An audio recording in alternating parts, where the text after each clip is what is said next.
उत्तर प्रदेश में second top करने वाले हाई स्कूल के छात्र कुशाग्र पांडे ने जनपद का नाम रोशन किया है। कानपुर देहात के कस्बा मंगलपुर के रहने वाले कुशाग्र ने आर्यभट्ट स्कूल से पढ़ाई की। अपने माता पिता और गुरुओं के सहयोग और मार्गदर्शन से सफलता पाई है। जिले में अपने स्थान की कल्पना करी थी, प्रदेश में प्रथम स्थान की कल्पना की थी। प्रदेश में नाम आने से बहुत उत्साहित है। अपने माता पिता और स्कूल के समस्त गुरुओं को इस सफलता का श्रेय दिया। कुशाग्र के पिता राजेश पांडे भी आर्यभट्ट इंटर कॉलेज में अध्यापक हैं। बेटे के उत्तर प्रदेश में दूसरा स्थान पर अपने आप पर गर्व महसूस कर रहे हैं। कुशाग्र पांडे छात्र राजेश पांडे, उनके पिता और अशोक अवस्थी प्रबंधक स्कूल के ने क्या कुछ कहा, सुनिए। कुशाग्र पांडे। किस क्लास के छात्र? मैं इस वक्त 11th में हूँ। अभी आपने कक्षा 10 पास की है जी। कैसा महसूस कर रहे हैं और किसको क्या श्रेय देना चाहेंगे? सबसे पहले मुझे बहुत अच्छा फील हो रहा है और मैं अपनी इस सफलता का श्रेय मेरे माता पिता, मेरे भाई बहन और मेरे समस्त स्कूल के अध्यापक। कितने नंबर आए हैं? 97%। 97। नतीजे आने के बाद कैसा लगा था आपको? बहुत अच्छा। किसको श्रेय देना है? किस तरीके के आपने वातावरण मिला आपको?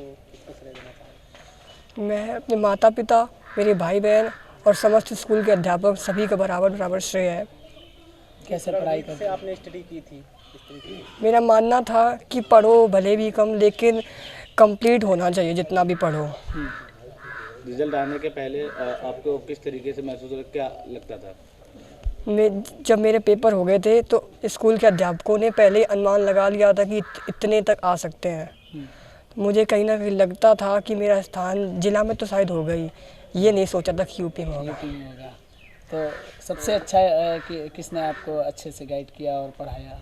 सभी ने। सभी ने। और क्या कहेंगे अन्य छात्रों के लिए, क्या कहना चाहेंगे, किस तरीके की पढ़ाई करनी चाहिए? कि वो लोग भी पढ़े, मन लगा के पढ़े, लगन से पढ़े, नोट्स बनाए अपने, और रिवीजन सबसे मेन है, रिवीजन ज़रूर करना चाहिए उन्हें। अच्छा, आप आगे के लिए क्या सोचा है? आगे के लिए आगे डॉक्टर बनना चाहते हैं, नीट क्वालिफाई करके। जी, मेरा नाम राजेश कुमार पांडे है और मैं वर्तमान में आर्यभट्ट विद्या मंदिर इंटर कॉलेज मंगलपुर कानपुर देहात में अध्यापक हूँ, वित्त विहीन अध्यापक हूँ। आपके बेटे ने यूपी में दूसरा स्थान पाया। हमारे बेटे की पढ़ाई कराई और क्या कहेंगे? देखो, मेरे तो प्रतिवर्ष कोई न कोई एक बेटा प्रतिवर्ष ज़िले में या यूपी की लिस्ट में हर साल आता है। इस साल भी आया तो कोई हमारी नई बात नहीं है।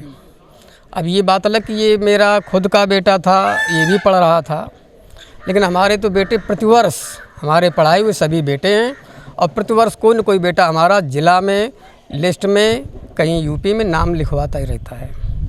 कैसा महसूस कर रहे हैं? बहुत अच्छा। क्या संदेश देंगे और अन्य छात्रों के लिए? छात्रों के लिए संदेश है, देखो भाई, लगन से, मेहनत से, जी जान से अगर आप अध्यापकों के संरक्षण में रहेंगे और अध्यापकों की बात मानते रहेंगे तो गुरु होता, वो आपको कहाँ तक पहुँचा दे इसकी आप कल्पना नहीं कर सकते हैं। हमारे विद्यालय के एक सर्वश्रेष्ठ अध्यापक हैं, वास्तव में गुरु योग्य हैं। उनका नाम है हैदर सर और वो इतने अच्छे से छात्र को गाइड करते हैं कि उनके गाइडेंस से यदि छात्र चल जाए तो हमें लगता है असंभव फिर हो ही नहीं सकता है। असंभव शब्द उनकी डिक्शनरी में नहीं है, हैदर सर की डिक्शनरी में असंभव शब्द है ही नहीं।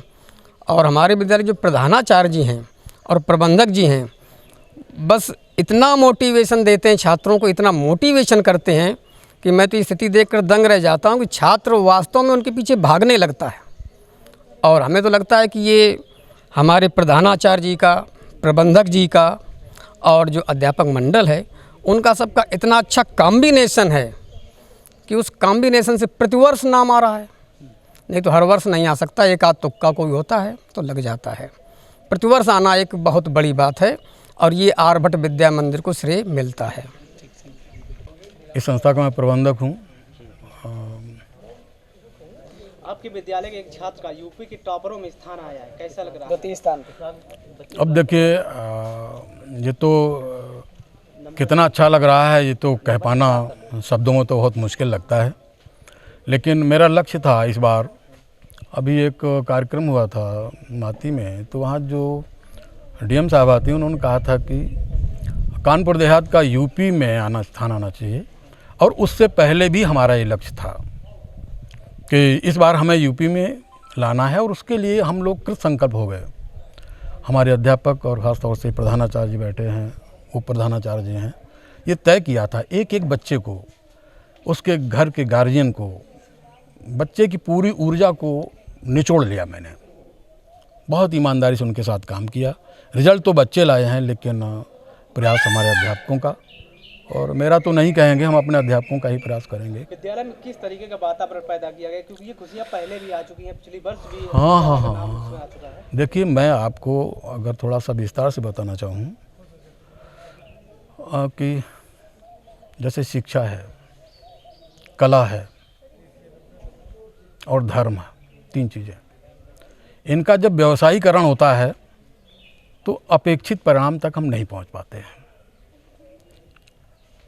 इससे ऊपर उठकर शिक्षा को शिक्षा मानकर, एक राष्ट्र के प्रति कर्तव्य मानकर, इस तरह से जब हम काम करते हैं तो काम करने के लिए ऊर्जा मिलती है।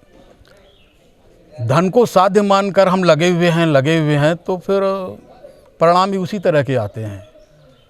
और मैं तो प्रतिवर्ष ये कहता हूँ कि भविष्यवाणी कर देता हूँ कि इस बार भी मेरे इतने आएंगे और उतने ही आते हैं। उसका परिणाम ये है कि हम लोग लगते बहुत समर्पित भाव से हैं।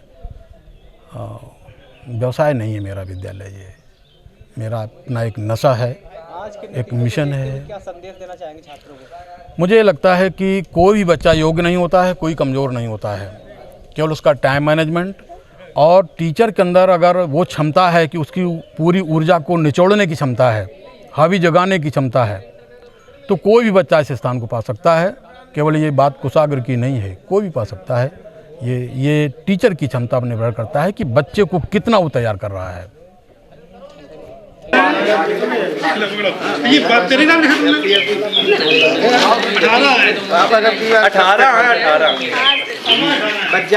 इस वीडियो को लाइक करें, हमारे चैनल को सब्सक्राइब करें, बेल आइकन जरूर प्रेस करें हमारी न्यू वीडियो सबसे पहले देखने के लिए।